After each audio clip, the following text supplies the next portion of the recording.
Boto, muito obrigado. Eu que agradeço. Muito obrigado aqui por receber a gente no Ninho do Urubu. Estamos aqui, campo 1 aqui atrás. E queria começar perguntando, estamos dois sofrendo com calor aqui no Rio de Janeiro, hein? Só para dizer, tá bem difícil mesmo, tá bravo.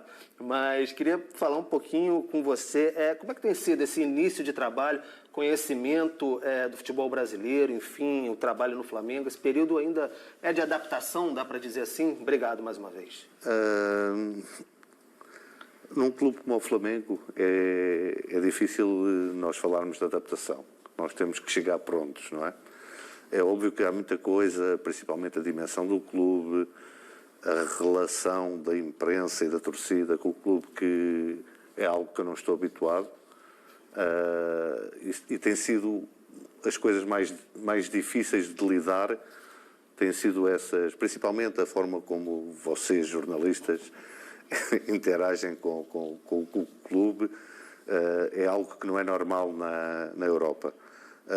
De resto, o trabalho tem sido perfeito e dentro daquilo que nós previamente já tínhamos planeado.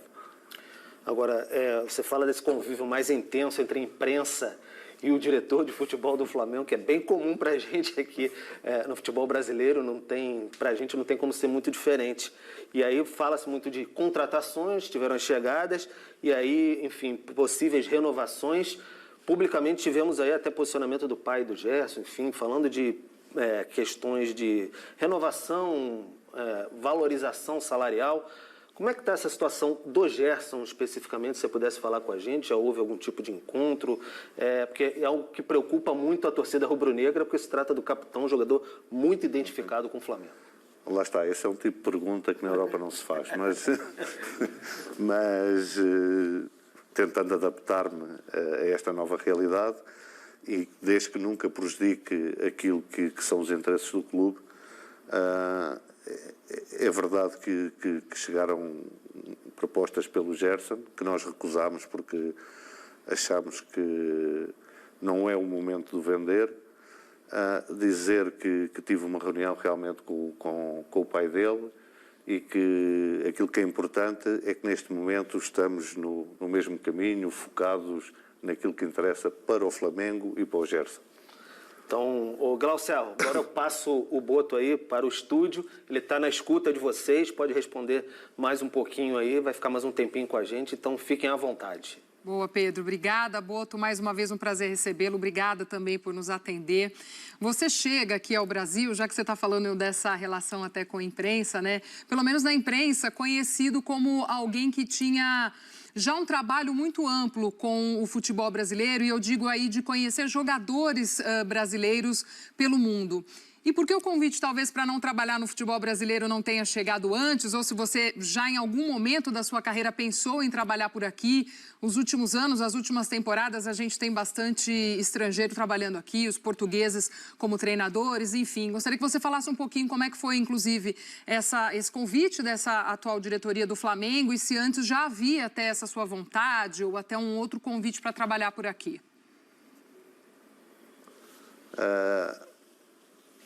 Eu já tinha expressado, até penso que aqui neste canal, que era um futebol que me seduzia.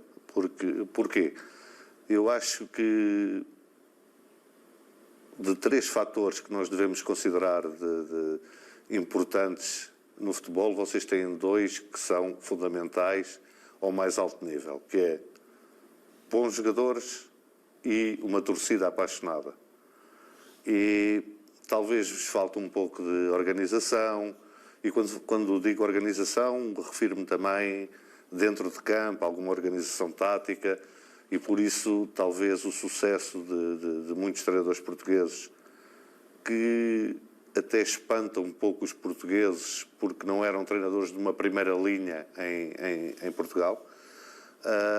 Mas eu já tinha demonstrado, inclusive nesta casa aqui, essa vontade, essa curiosidade de trabalhar no futebol brasileiro. Houve algumas sondagens, nada de concreto. A primeira concreta, e felizmente, foi o Flamengo, um clube desta dimensão. Olá, Boto, boa tarde. Eu Paulo Calçade. Você nós fizemos um programa juntos durante a pandemia, né? Aqui a gente ouviu o Boto no Bola da Vez, foi muito bacana para trazer a sua experiência e seu olhar para o futebol brasileiro, que na época do Shakhtar era intimamente ligado, né? E o Shakhtar era uma equipe que sempre recebeu jogadores brasileiros, então, assim, acho que poucos conheciam o futebol brasileiro como o Boto, porque aqui os jogadores brasileiros participavam muito, né, da campanha do Shakhtar. O que eu queria saber do José Boto é o seguinte, como que é a estrutura agora com uma nova diretoria? Então tem um novo presidente, o Boto foi contratado para ser o diretor de futebol do Flamengo. Como essa estrutura, Boto, é? Porque eu vejo dois pilares muito importantes no vestiário, o treinador e a sua presença também. O problema no Brasil, isso acontece muito em outras situações, às vezes o treinador fica isolado. Você fala, onde é que está o diretor nessa hora? A voz do diretor é muito importante no vestiário também. Então eu queria saber como é essa estrutura do Flamengo, incluindo o seu cargo hoje em relação a jogadores, aos comandos, a toda a elaboração do que vem de temporada. Como é que as coisas funcionam hoje no Flamengo? Pois foi essa entrevista que tivemos, essa bola da vez, foi muito interessante. Na altura o Shakhtar tinha 14 jogadores brasileiros e como é óbvio, para termos esse número de jogadores brasileiros, ainda por cima jogadores jovens, que muitos deles nem nunca tinham jogado na Série A e que passado 3 meses de serem contratados estavam a jogar na Champions League. Lembro que falámos sobre isso. Mas é óbvio que tinha e tenho um bom conhecimento do futebol brasileiro, até de algumas questões culturais em relação aos jogadores, por ter lidado muito com os jogadores brasileiros. Em relação à estrutura, a estrutura é simples, é uma estrutura baseada muito naquilo que se faz na Europa. Existe um presidente, que é realmente quem comanda o clube, e que depois delega num diretor para o futebol, pode-se chamar diretor técnico, podem chamar diretor desportivo, aqui é diretor técnico, no nosso caso, que é quem comanda o futebol do clube. A minha visão dessa função é uma visão abrangente que vai muito além da pessoa que contrata e vende jogadores. Muito além disso, é alguém que tenta definir um modelo de jogo para o clube, alguém que interage diariamente com o treinador e com os jogadores, servindo muitas vezes também como conselheiro e também de proteger aquilo que são os interesses do clube, que muitas vezes não são os interesses dos treinadores. Mas de uma forma em que o treinador me ouça por conhecimento, por reconhecer em mim conhecimento sobre o futebol, sobre a parte tática, porque eu também tenho um passado como treinador, e não por uma imposição de cargo. Ou seja, está aqui o diretor e agora tu tens que responder ao diretor. Não é esse o modelo que nós perfilhamos, é um modelo de competências e depois de discussão de tudo o que é o dia-a-dia do futebol e da outra parte, que é a parte estratégica, que vai muito além do dia-a-dia e da época. É assim que nós estamos a funcionar neste momento. Tudo bem, Boto? Boa tarde. Mariana Pereira aqui falando. Quero fugir um pouquinho do futebol masculino do Flamengo, mas eu sei, né, que você na sua apresentação falou que o futebol feminino não é totalmente do seu conhecimento, mas a gente está prestes a receber uma Copa do Mundo feminina aqui no Brasil, né? Em 2027 o Brasil vai ser sede e no fim da temporada passada a gente teve o ex-presidente do Flamengo se colocando contra essa realização do Mundial aqui no Brasil, em que a FIFA queria na voz, né, do próprio ex-presidente, queria empurrar esse assunto para o Brasil, porque a preocupação dele era com os gramados. O gramado do Maracanã para receber um jogo de menor expressão, segundo ele, da Copa do Mundo Feminina da FIFA. Eu queria saber de você se esse entendimento do Flamengo, ou você, enfim, se já teve essa oportunidade de conversar com o próprio BAP, sobre esse núcleo dentro do Flamengo, do futebol feminino. Vocês pretendem, a longo prazo, se inteirar um pouco mais sobre o assunto e não deixar tanto ele, né, terceirizado ali dentro do clube? O Flamengo não conquista título de expressão no futebol feminino há muito tempo, e aqui dentro do Brasil a gente tem um exemplo de case de sucesso, que é o próprio Corinthians. Queria saber de você o seu pensamento, na verdade, sobre o desenvolvimento do futebol feminino.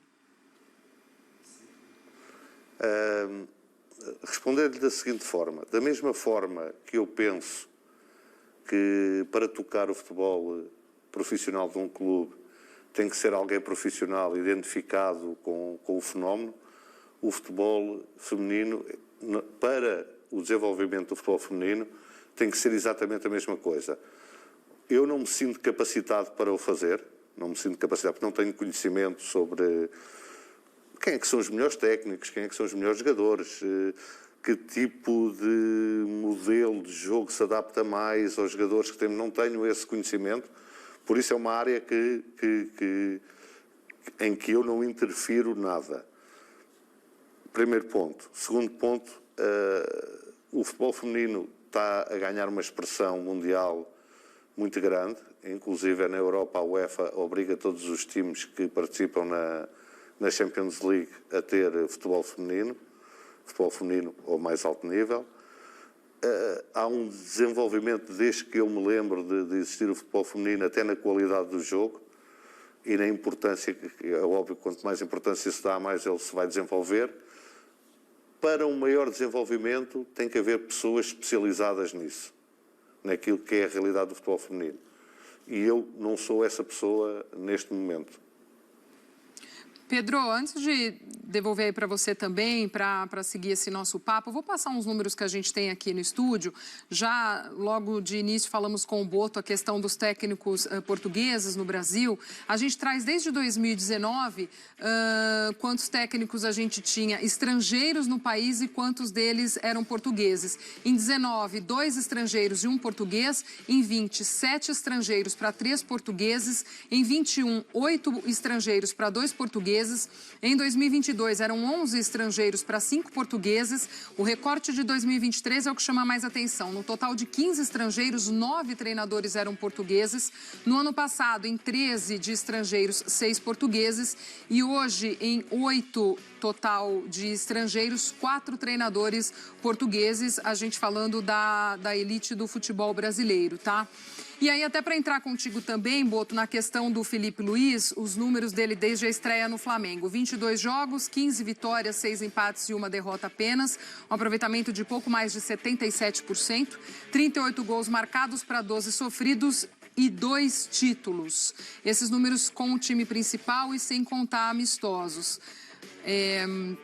Mostramos aí como nos últimos anos, né, veio crescendo. O Boto até cita essa questão do sucesso que os portugueses tiveram aqui no Brasil, talvez muito por conta do que você mesmo disse, né, Boto, dessa falta até de estrutura técnica no trabalho, enfim. Você chega com uma nova diretoria nesse Flamengo e havia nessa transição a dúvida se de fato Felipe Luiz ficaria ou não. Você participou até dessa decisão em ficar com o Felipe Luiz no cargo como treinador do Flamengo.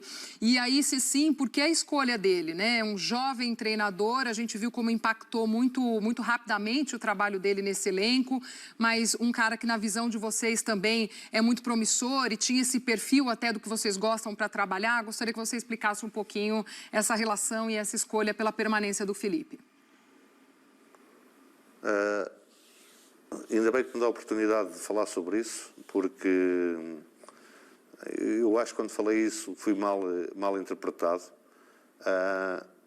E volto a referir, quando comecei a falar com o BAP sobre a possibilidade de vir para aqui, uma das questões que eu coloquei, porque para mim não faz qualquer sentido eu ser o diretor técnico e não trabalhar com um treinador que eu confie, que tenha a mesma maneira de pensar que eu, não faz qualquer sentido. Isso para mim, é meio caminho andado para o insucesso.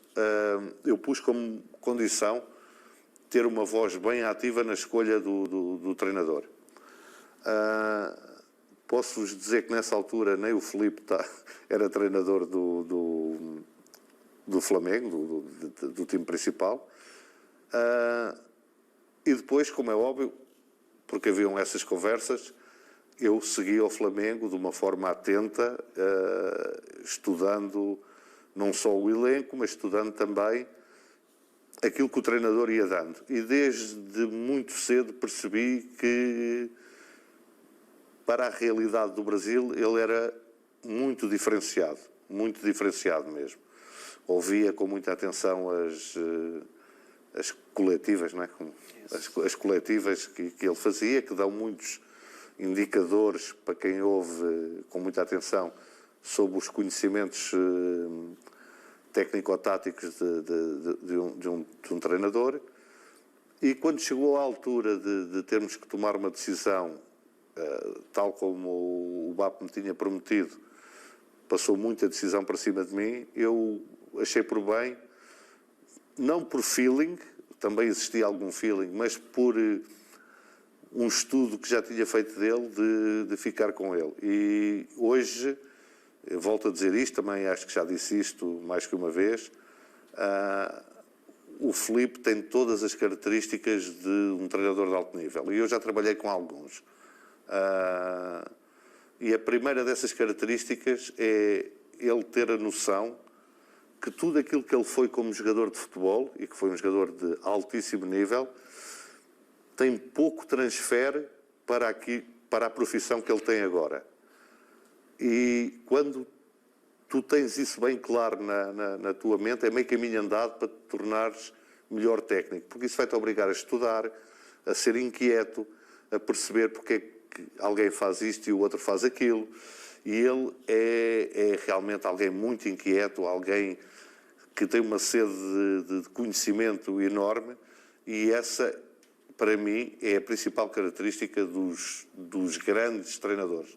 Por isso eu dizer que ele vai ser, na minha opinião, ele vai ser o treinador que vai mudar a cara do treinador brasileiro na Europa. Ou seja, a imagem que a Europa tem dos treinadores brasileiros, ele vai ser quem vai mudar. E isto não quer dizer que não existam outros treinadores brasileiros com muita valia, muito conhecimento.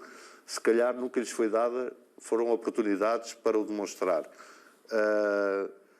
E ele vai virar essa imagem que na Europa se tem do treinador brasileiro.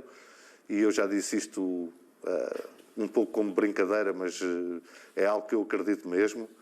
O Filipe vai ser quem vai acabar com a hegemonia dos treinadores portugueses aqui no Brasil. Pedro, fica à vontade.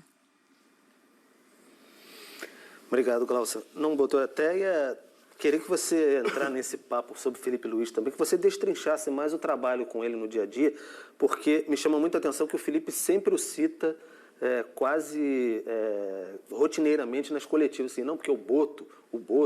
Então parece um trabalho muito entrosado de vocês, assim. E aqui no Brasil nós temos questões de diretores, mas nem sempre os diretores têm um conhecimento assim para trocar sobre a parte tática, técnica. Como é que há essa discussão no dia a dia? Como é que se dá essa troca com o Filipe Luís? A primeira vez que falei com o Filipe ao telefone, eu disse, olha, eu tenho uma forma que eu gosto de opinar, há treinadores que não levam a bem, e a resposta dele foi, não, mas eu quero, não quero que me digam sim a tudo.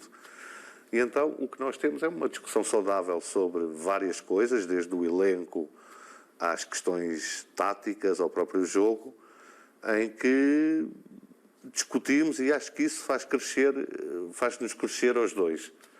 E essa foi sempre a relação que eu tive, principalmente no Shakhtar, porque no Shakhtar, no Benfica, eu não tinha responsabilidade sobre a escolha do treinador, mas no Shakhtar tinha, e trabalhei com o Paulo Fonseca, com o Luís Castro e com o Roberto De Zerbi, que é hoje um treinador que serve de modelo e de inspiração a muitos treinadores. E o Filipe não é diferente. E com todos eles eu tive essa abertura de opinar, de dar a minha opinião, de chamar a atenção para isto ou para aquilo, ouvir a explicação, porque você, quando tem que dar uma explicação sobre o que faz, é também um exercício de crescimento. Sim. E o Filipe tem isso muito bem presente nele. E, para dizer, temos uma relação excelente a nível profissional. Aí, perdão, aí para chegar um pouco mais nessa questão do Filipe Luís, você elogiou bastante, falando que ele pode, enfim, ser a nova cara do treinador brasileiro, especialmente em nível europeu. E aí o torcedor do Flamengo sempre brinca bastante. Mas isso me preocupa, porque daqui a pouco pode vir alguém da Europa e querer pescar o Filipe Luís. Aí eu te pergunto, como é que o Flamengo pode se preparar para isso? Que o Filipe Luís, enfim, saia do Flamengo ou não saia, mas se sair daqui a 3 anos que seja, como é que o Flamengo pode se preparar a isso, estruturando de repente a base, formar um novo treinador? Como é que está essa reformulação da base também, estruturar todo o departamento de futebol, o modelo de jogo, enfim, como é que está se dando essa participação, que tem até a participação do Filipe Luís, enfim, como é que o clube planeja isso para se preparar também? Aquilo que eu posso dizer é que o Flamengo tem um ADN, um DNA, não é? DNA. que deve ter, não é? Que basta olhar quem é que foram os jogadores, os ídolos do Flamengo, como é que o Flamengo passou a ser conhecido na Europa, pela sua forma de jogar, um jogo ofensivo, um jogo dominante, uma equipa que propõe, que nunca especula, não é? Agarrar nisso, colocar as coisas modernas do futebol, porque não há volta a dar, que tem que se colocar algumas questões táticas que são se calhar mais chatas para quem vê o espetáculo, mas que não há volta a dar, que tem que se colocar. E criar a partir disso um perfil e um modelo Flamengo, que encarna muito naquilo que o Filipe quer para a sua equipa. Tendo isto bem definido, depois a mudança de treinador, os elencos, é tudo mais fácil. E eu tive essa grata experiência no Shakhtar de nós mudávamos de treinador, mas não mudávamos o modelo, nem o estilo, nem o perfil do jogador. Isto tem muitas vantagens. Tem as vantagens da equipa seguir sempre jogando da mesma forma, tem as vantagens de não chegar um treinador e dizer eu não gosto de 20 jogadores destes e quero mais 20, com todos os custos que isso tem, porque existe uma maneira de jogar e os treinadores são escolhidos para essa maneira de jogar. Eu no Shakhtar trabalhei com o Paulo Fonseca, Luís Castro e De Zerbi. Se vocês analisarem, não sendo exatamente iguais, são treinadores que têm um estilo de jogar semelhante. Claro que quando eles chegavam, não pediam jogadores para o elenco. Aquele elenco servia-lhes também. Depois há coisas pontuais que se mudam e que se ajustam a algumas coisas que o treinador quer. Dar-vos um exemplo, eu acho que nós devemos de falar de futebol na televisão, porque isso ajuda. Dar-vos um exemplo. O Luís Castro, que era um treinador em Portugal e depois no Shakhtar, que gostava de ter a bola, que propunha o jogo, que tínhamos muita posse de bola, muita paciência. Ele gostava de fazer isso no meio-campo adversário. O De Zerbi, exatamente a mesma coisa, mas no seu meio-campo. Para quê? Para atrair a pressão e depois ter espaço para atacar. O que é que isso mudava? Mudava, por exemplo, o perfil dos pontas. Com o Luís Castro eram pontas mais que conseguiam, como nós dizemos em Portugal, não sei se vocês usam essa terminologia, desembrulhar em espaços muito reduzidos. Com o De Zerbi eram mais verticais, mais rápidos, mais velozes. Porquê? Porque ele queria criar esse espaço e aproveitá-lo com eles. O modelo de jogo era exatamente o mesmo. O que é que mudou? Tivemos que fazer alguns ajustes nos pontas. Enquanto no tempo do Luís Castro, um jogador como o Marlos que depois aqui no Brasil acho que ainda jogou aqui no Atlético Paranaense. Um jogador como o Marlos, que é um jogador com uma técnica incrível, capaz de, em espaços muito reduzidos, descobrir os espaços. Com o De Zerbi já não tinha tanta preponderância. E então eram pequenos, mas são pequenos ajustes, lá está. Você faz de ano para ano 2, 3 contratações sem grandes revoluções e sem gastos. Essa é a ideia que nós temos também para o Flamengo.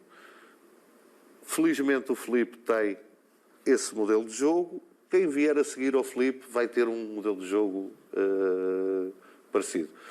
Em relação aos torcedores do Flamengo, não estejam preocupados, nem eu nem o Filipe estamos preocupados com isso. Estamos preocupados em dar alegrias à torcida, em vermos as pessoas felizes, como temos visto nestes últimos jogos, não só pelos resultados, mas também pela forma como os conseguimos.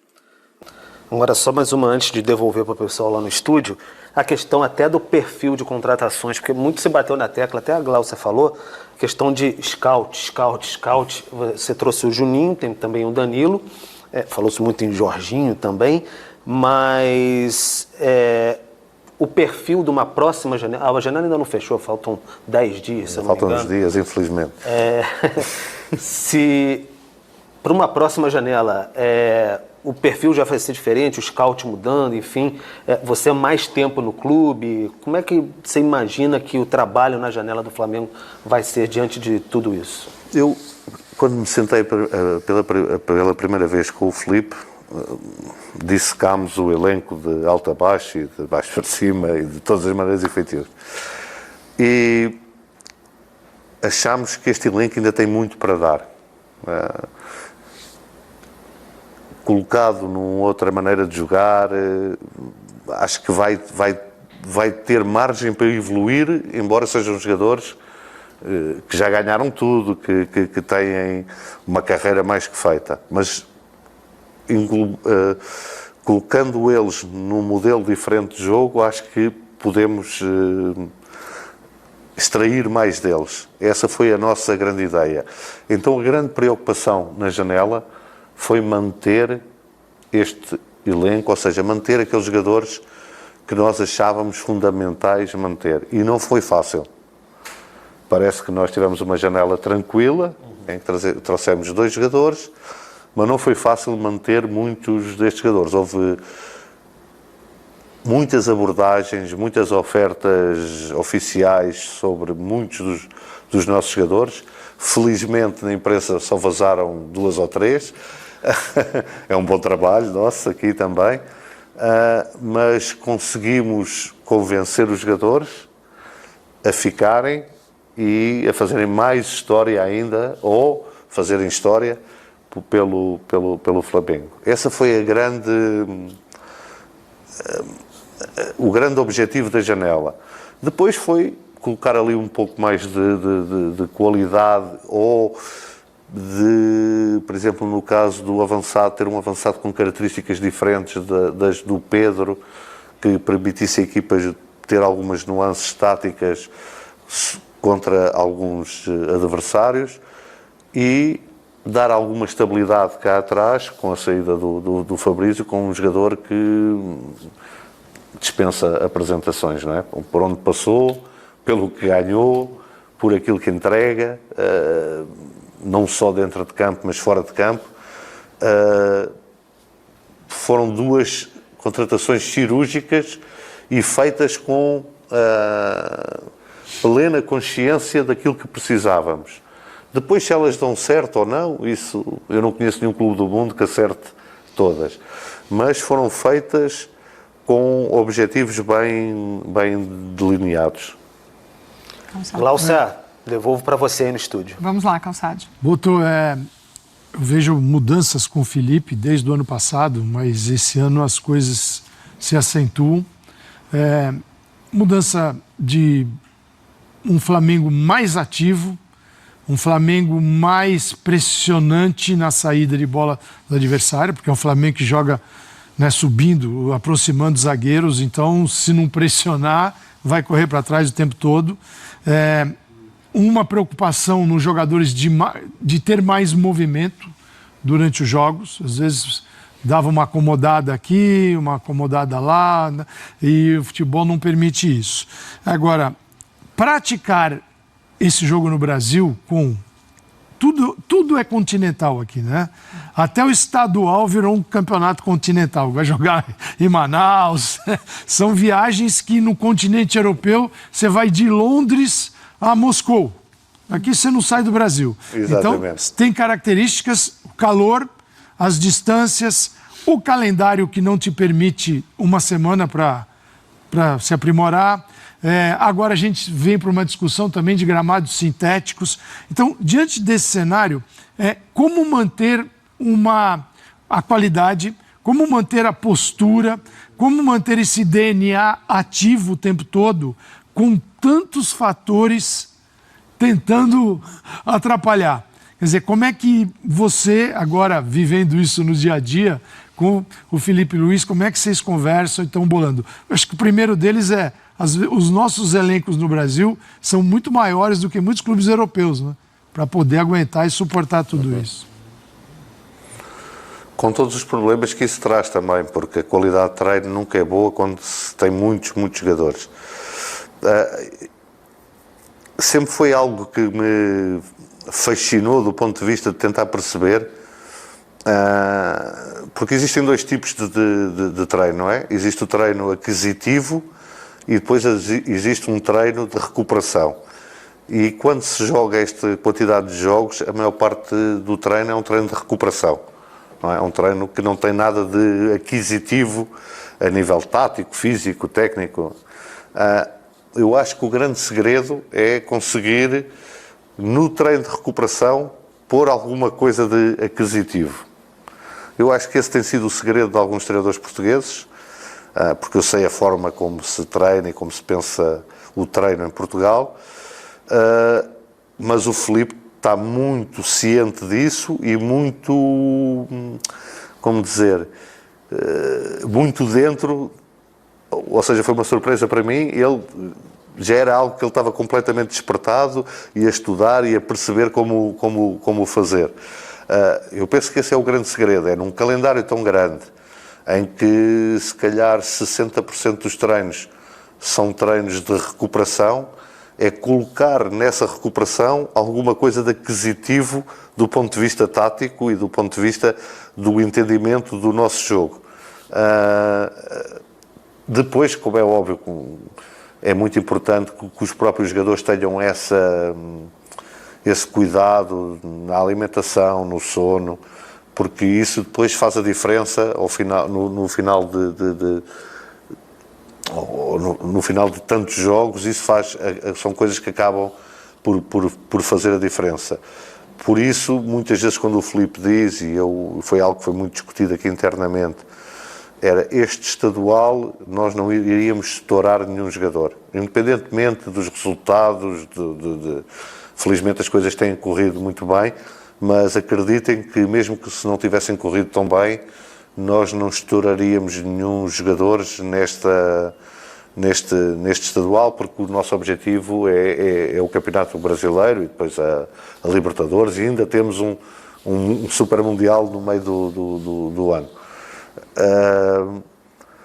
Mas eu acho que o grande segredo dos treinadores portugueses é terem percebido a forma de dar alguma aquisição tática, seja ela qual for, porque são treinadores completamente diferentes, o Jesus do Abel ou do Arthur Jorge, mas dar colocar na recuperação alguma coisa de aquisição de novos conhecimentos ou até de estabilização dos conhecimentos já adquiridos. Boto, tudo bem? Fazer mais uma para você. Agora que você está experimentando, né, de fato, o calendário, percebendo, assistindo as partidas ainda de campeonato estadual, Campeonato Brasileiro, Copa do Brasil, Libertadores, Super Mundial. Olhando para dentro do elenco do Flamengo e o que vocês têm de perspectiva de mercado ainda, de aquisições, contratações, e olhando os principais rivais, nível nacional e também continental, pensando em Libertadores, né? O Botafogo apresentando, ou perto de apresentar treinador só agora, o Palmeiras também usando o campeonato estadual para fazer movimentações, com dificuldades na janela. Você entende que o Flamengo tem muita condição de brigar na frente de todas essas competições para conquistar título? É óbvio que sim, que consideramos isso. Senão teríamos tido um mercado um pouco mais ativo. Embora toda a gente saiba que houve algumas dificuldades, existiam algumas dificuldades financeiras que não nos permitiam fazer loucuras, mas permitiam-nos fazer outro tipo de movimentos se nós achássemos que este elenco não nos desse garantias para estarmos a competir, não estou a dizer que vamos ganhar, mas competir para ganhar em todas essas frentes.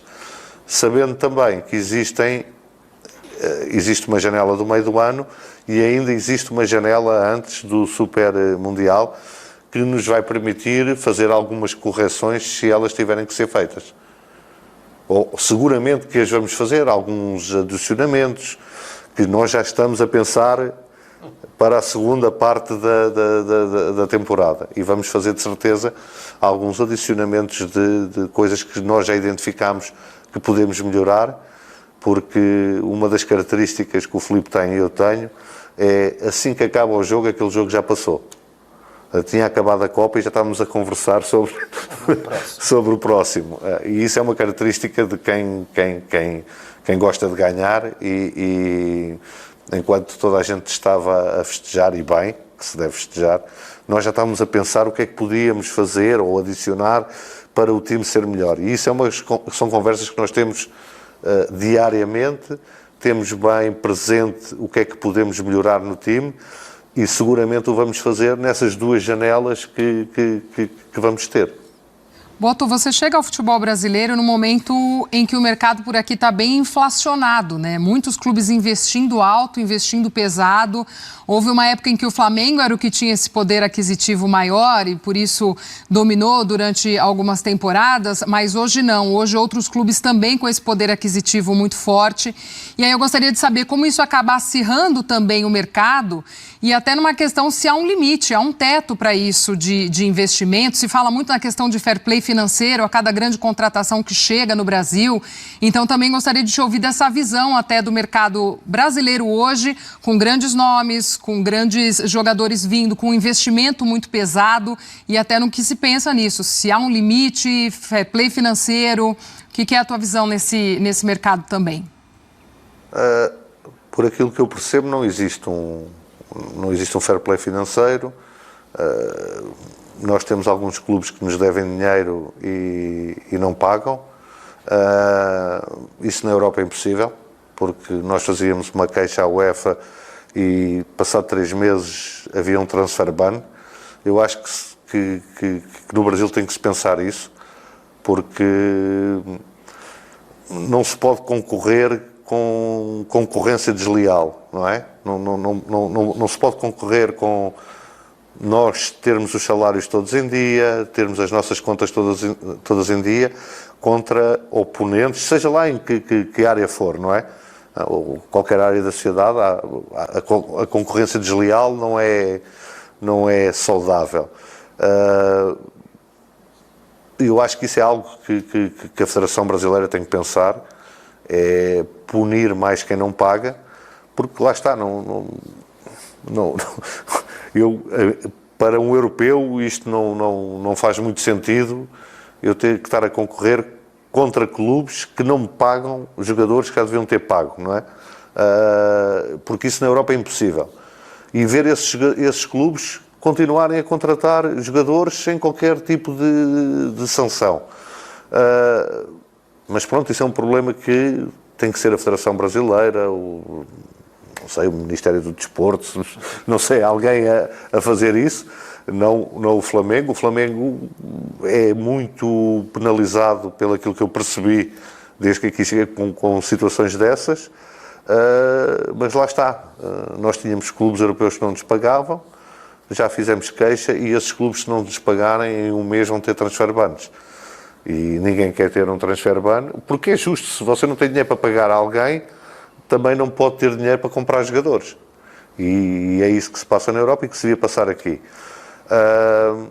Eu perdi-me um pouco até na pergunta agora, mas essa concorrência desleal não é saudável.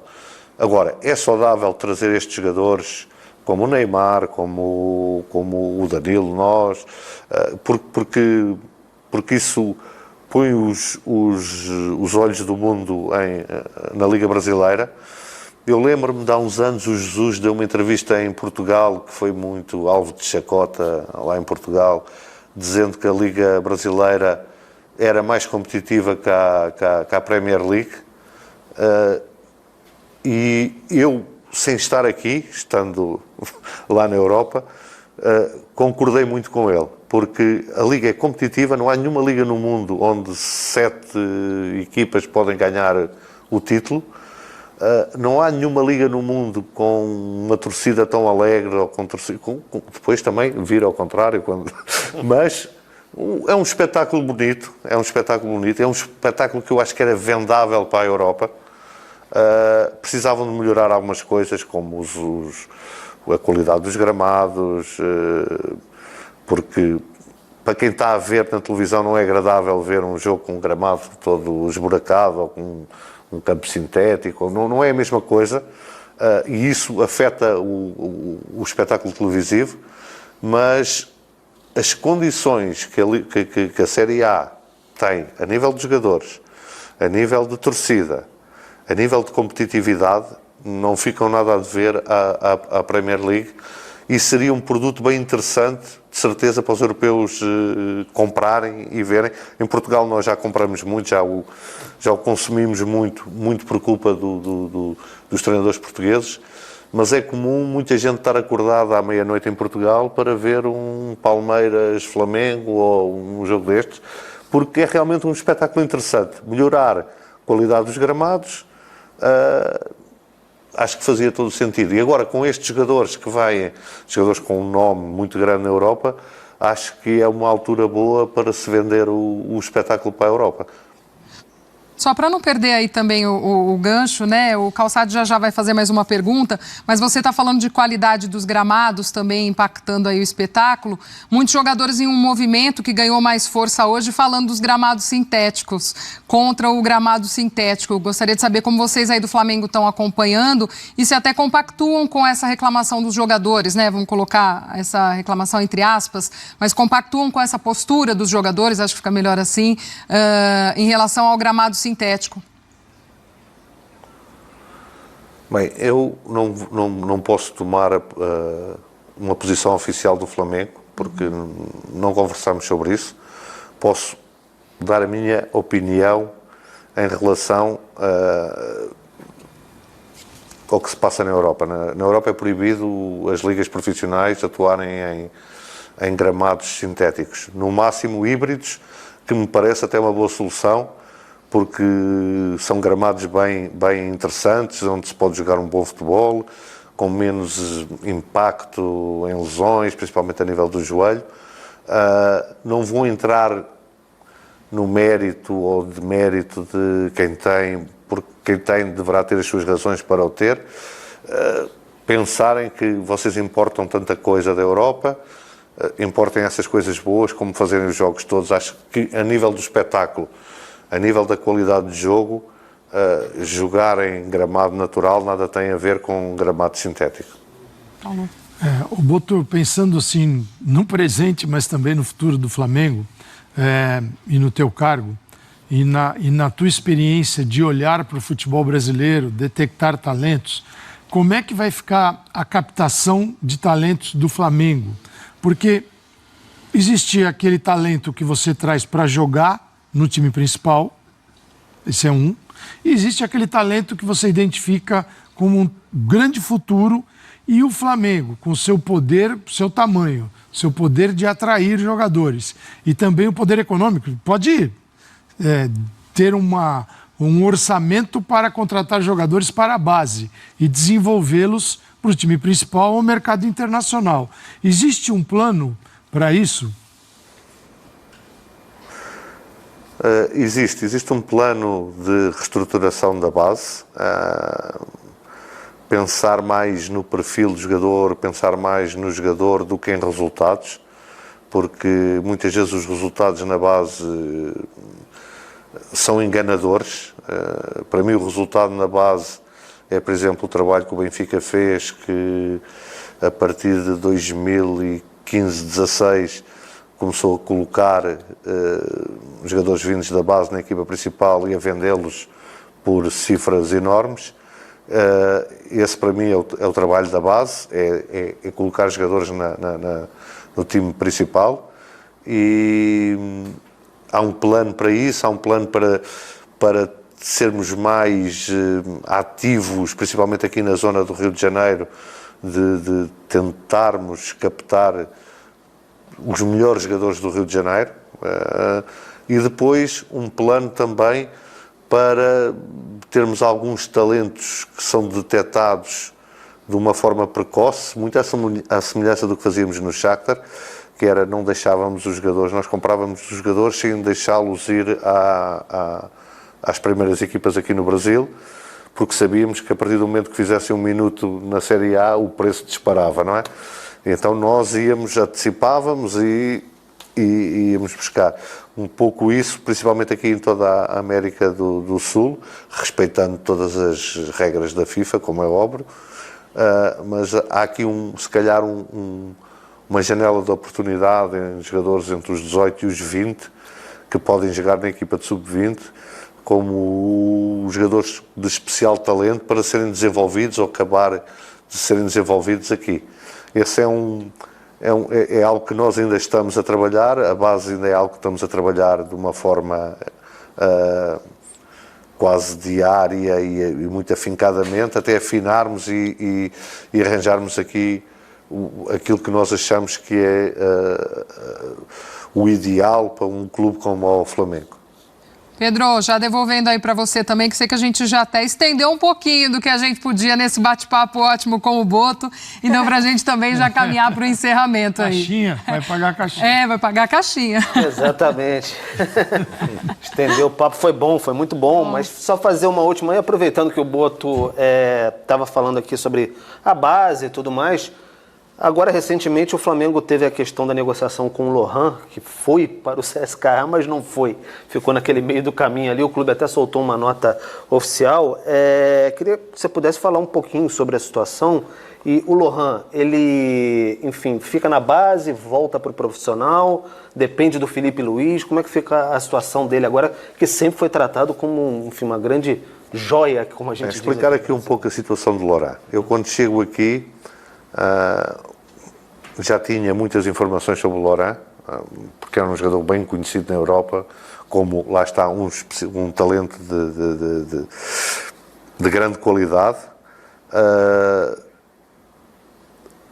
Havia já por parte de todo o entorno dele uma vontade de o vender, e da minha parte não havia essa vontade tão grande de o vender, mas de tentar uma forma de o desenvolver, sabendo que o espaço no sub-20 se calhar é pequeno para ele, mas que ainda não está preparado de forma alguma para estar no profissional. Foi proposto isso, não foi aceito na altura. Agora que as negociações, ou seja, que a possível transferência parou, não por culpa do Flamengo,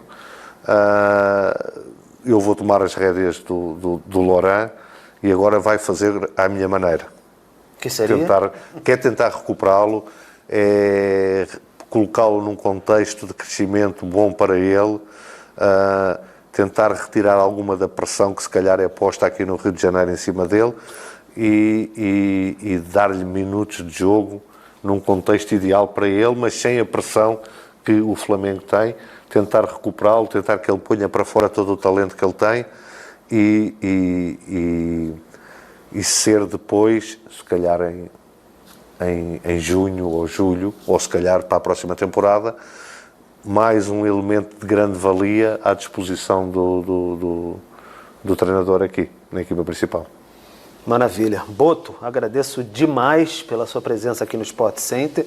Estendeu bastante do tempo aqui, mas foi um papo ótimo, muito esclarecedor. Agradeço bastante.